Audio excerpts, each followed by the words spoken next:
Game, so I'm going to start off by loading up the server, and then I will load up the game.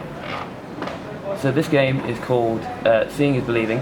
The idea behind this game is that we took the idea of the theme, and basically thought about how the way that you see other people is not necessarily how they seem, but also the way that you see the world is not how it seems. The way that it works is that there are two players. A player one who can see only a small fraction of the world. He can see the room that he's in and rooms he's in. And player two can see everything. He can see where he wants to go, etc., etc. Do you want to move into it? Yeah. Cool. So what player two? So player two can see everything. He sees health, where it can be helpful, where it can be a pain.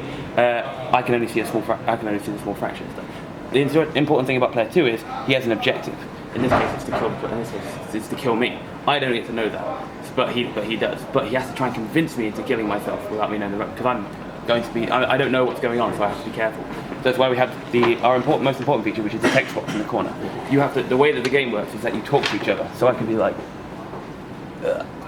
help, and he can be like, go left, and I'll be like, oh, it's the best. That must be the best idea. So then I just start wandering in the direction that he does. Maybe I get some help, maybe I don't. I appear to be walking in a very straight direction. Go down.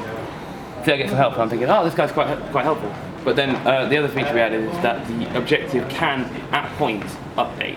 So you might build a rapport with someone where you've been wanting to kill them the whole game, and you're trying to build that, and then you start getting worried. You're like, oh, he's trying to kill me. So you start running off in a random direction, and then the other player's objective changes. Do you want to hit their caps lock?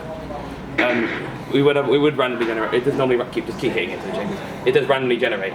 So there. Now he suddenly has to save me with a lot of health. So if he's been trying to kill me the whole game, he now has to try and reconvince me that he's trustworthy. And it's like, no, I gotta save you. But the whole thing is like, can you trust someone when you don't know what they want? And so we sort of built this idea around sort of trust issue because we think that's how we can get this idea of seeing things. We're not seeing the world. We don't know what the other person is like. We just have to make assumptions based on our own perspective. And the game continues until you get to the exit or you die. And then right at the end, it tells you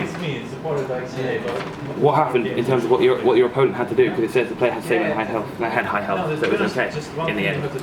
So you get to know at the end it reveals, so you get to realise what the situation was, and then you can go back round again and have a go. Any questions?